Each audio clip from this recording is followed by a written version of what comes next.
Mesdames et messieurs, nous sommes lundi 13 décembre 2021. Bienvenue à cette émission. Nous sommes bien sûr sur votre émission Conseil du médecin et l'aventure sanitaire que nous allons explorer ce lundi sera accentuée sur les hépatites. Tueur silencieux, le surnomme-t-on, les spécialistes comptent tenu de sa ruse. Sa rage a fait de victimes sans limite. Et pour en parler en plateau aujourd'hui, nos deux invités répondent respectivement au nom du docteur Tokpanou Koudjo, c'est lui, le chef cellule départementale Baougou pour le Conseil national de lutte contre le sida, le paludisme, les hépatites, les infections sexuellement transmissibles, sans oublier les épidémies. En face de lui ce lundi, Brice Dosouyovo, il est phytothérapeute de haut rang et directeur de la Maison de la Feuille. Votre santé nous préoccupe, raison pour laquelle nous démarrons chaque lundi le programme par Conseil du médecin. Avant d'y aller, mesdames et messieurs, permettez à la réalisation de nous jouer ce qui suit. Suivez désormais les lundis, mercredis et vendredis sur votre chaîne de télévision en ligne TPC Plus TV, l'émission matinale La Primeur.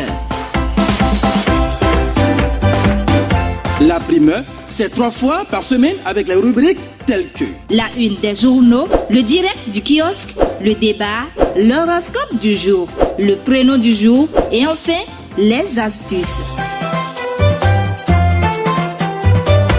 Tout ceci entremêlé par vos spots publicitaires, annonces et communiqués.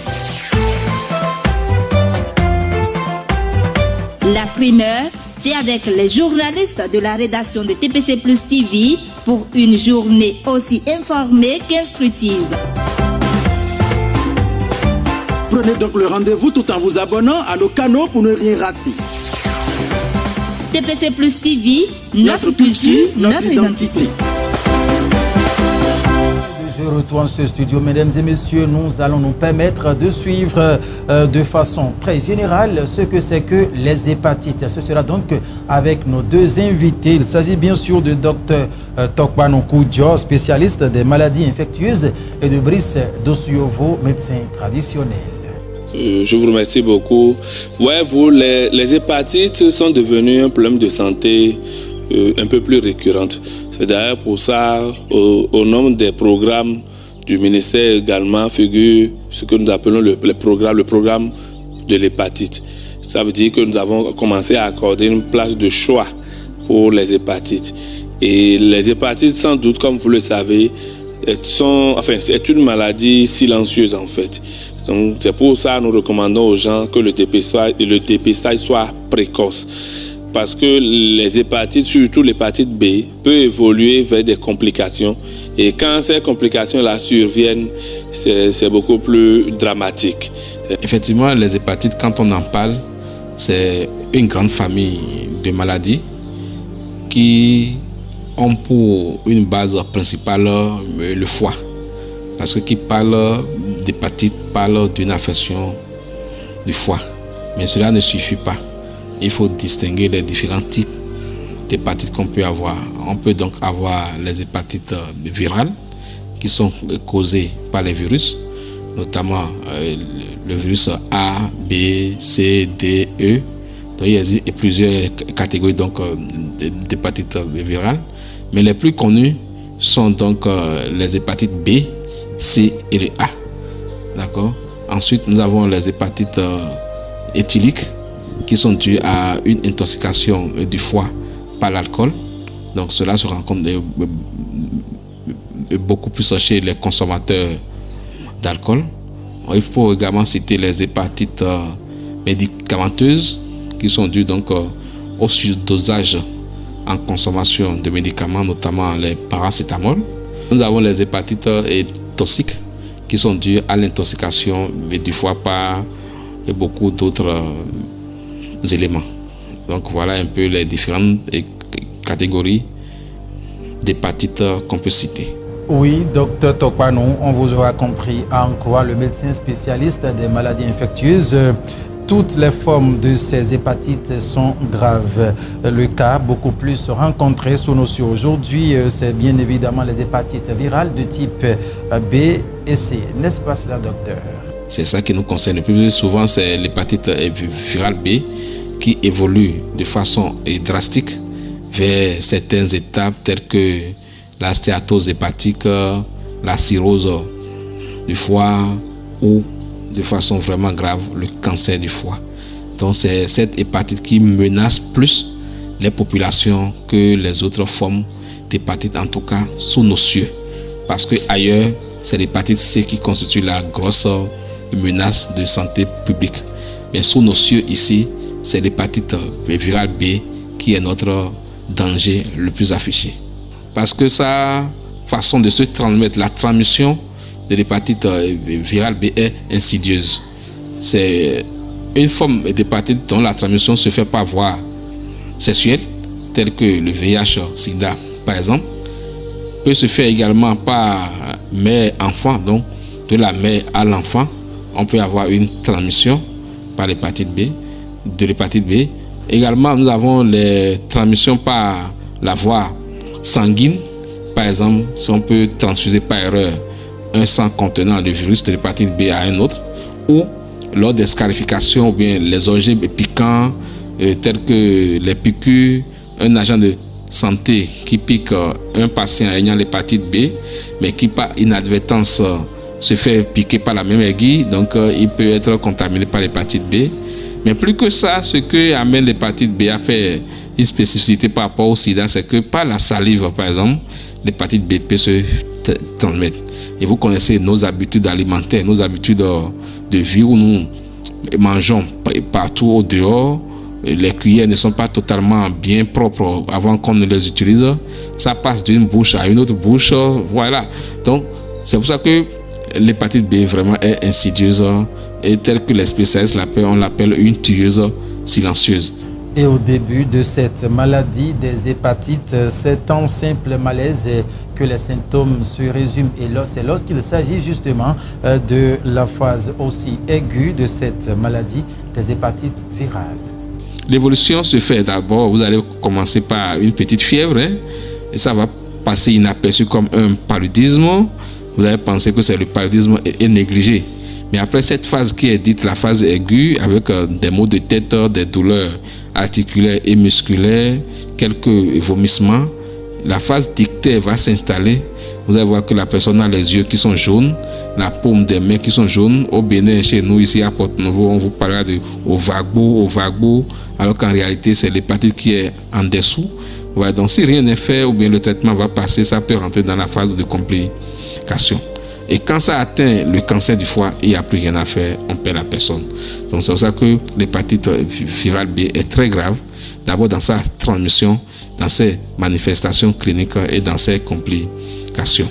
Abrice Dosuyovo, à présent, s'adresse à vous. Cette maladie est d'une nuisance avérée pour l'organisme humain et pour ce qui est des complications dans la phytothérapie, elles sont aussi visibles et aussi bien visibles, nous dira Abrice Dosuyovo, médecin traditionnel. Au nombre des complications de l'hépatite, vous avez la cirrhose de foie et le cancer de foie, qui sont des complications mortelles.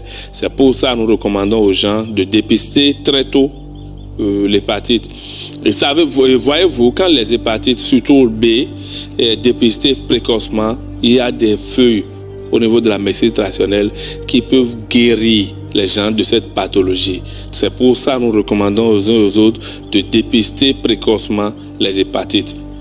Je l'ai dit qu'il faut penser à faire un bilan de santé au moins une fois l'an. Ça permet d'anticiper sur des problèmes de santé qui anodins, c'est-à-dire simples au départ, peuvent devenir des complications jusqu'à entraîner à la mort. Donc c'est ça. Parce que quand vous êtes déjà au niveau de la cirrhose de foie, c'est la ponction qui s'annonce là, parce que l'abdomen prend du volume, il y a l'eau et tout ça. Donc ce n'est pas souhaitable que nous traînions l'hépatite jusqu'à ces niveaux-là. Donc, en médecine traditionnelle et surtout à la Maison de la Feuille, nous disposons des médicaments traditionnels améliorés qui peuvent neutraliser l'hépatite, le virus de l'hépatite au niveau de l'organisme de l'individu.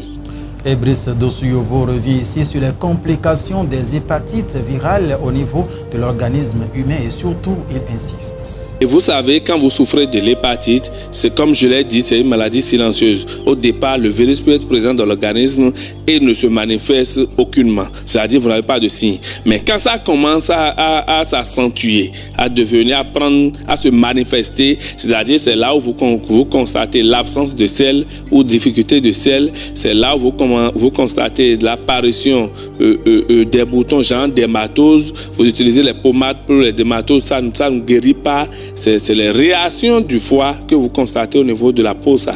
Donc, absence de sel, dermatose, vous rôtez tout le temps et plus tard, vous allez à la cirrhose du foie. C'est ça. Donc, fatigue ou paludisme, la fatigue, les yeux qui jaunissent, tout ça là. Quand vous atteignez ces niveaux-là, il faut savoir que l'hépatite est en train de prendre une vitesse de croisière. En guise de conseil pour votre bien-être, chers amis téléspectateurs, amis internautes de TPC Plus TV, nos deux invités, Brice Dosuyovo et Dr Tokpanou, l'adresse. Vous savez, la médecine traditionnelle aujourd'hui est en train d'évoluer. Nous ne sommes plus à l'étape de nos grands-parents. Nous avons la possibilité également de faire des produits dans des gélules et autres là. Ce n'est pas mettre le produit dans gélule ou sous forme comprimée qui résout le problème, c'est les principes actifs que les produits là ont qui sont capables de régler le problème de l'hépatite ou non. Et en médecine traditionnelle, il y a des plantes qui ont des vertus qui peuvent neutraliser tout virus d'ailleurs, et en l'occurrence le virus de l'hépatite. Parce qu'au-delà de tout, l'hépatite est une maladie virale. Si vous connaissez quelque chose, vous avez déjà pris une avancée sur ça. L'ignorance est la mère de tous les autres vices. Donc si on peut lever l'ignorance qui entoure l'hépatite virale B ou bien les autres formes d'hépatite, on a gagné à 50% au moins la victoire. Ensuite, il faut adopter des mesures de prévention. Les mesures de prévention s'opposent à chaque mode de transmission. Si nous prenons donc la transmission sanguine, qu'est-ce qu'il faut faire? Il faut que le sang qu'on doit transfuser aux patients soit bien contrôlé et qu'on soit sûr que ça ne porte pas des virus d'hépatite. Il faut que les agents de santé respectent les mesures de prévention par rapport donc aux pratiques qu'ils ont dans les centres de santé. Si nous prenons le rapport sexuel, pour ne pas attraper l'hépatite virale B, il faut utiliser des préservatifs, il faut se protéger. Mais avant tout ça, il faut se dépister également, il faut connaître son statut. Par exemple, se dépister, connaître son statut vous permet d'adopter des comportements à moins de risque, bien des comportements qui ne sont pas à risque. Donc il faut se dépister. Les mamans, les mères-enfants, voilà, pour empêcher la transmission mère-enfant de l'hépatite virale B, quand une mère enceinte, on lui fait forcément un dépistage de l'hépatite. Et alors, donc, c'est là l'hépatite, il y a des précautions qu'il faut prendre pour que cet enfant qui va naître ne soit pas porteur, lui aussi, donc, de l'hépatite. Donc, c'est les moyens de prévention qu'il faut utiliser. Et je vais encore insister, quand vous faites ces moyens de prévention et que, malgré tout, la maladie arrive, il faut s'orienter vers les médecins qui s'y connaissent, vers les spécialistes qui s'y connaissent pour se faire prendre en charge. Donc, voilà un peu les conseils que je donne à la population. Prévenir vaut mieux que guérir. A-t-on coutume d'entendre ce numéro de votre émission Conseil du médecin sur TPC Plus TV ce lundi 13 décembre 2021. C'est donc intéressé aux hépatites virales et nos deux invités qui s'y connaissent mieux dans le domaine de la santé. L'un du domaine de la santé moderne, Dr Tokpanou Koudjo, bien évidemment, a donc apporté des explications qu'il faut en face de lui. Brice Dosuyovo, directeur de la Maison de la Feuille. Il est également un phytothérapeute de OA. Merci de nous avoir suivis, mesdames et messieurs. Prenez bien soin de vous, car rien ne vaut la santé. Mais la santé ne vaut rien. Mes réalisateurs, de tous les temps, Félicien Bonou et Roland Boyanjo, vous disent merci pour votre sympathique attention. Très bon début d'une semaine fructueuse à tout un chacun de vous, surtout en compagnie des programmes de TPC Plus TV. Notre culture, c'est ça, notre identité. Et nous restons aussi scotchés à cela. Au revoir.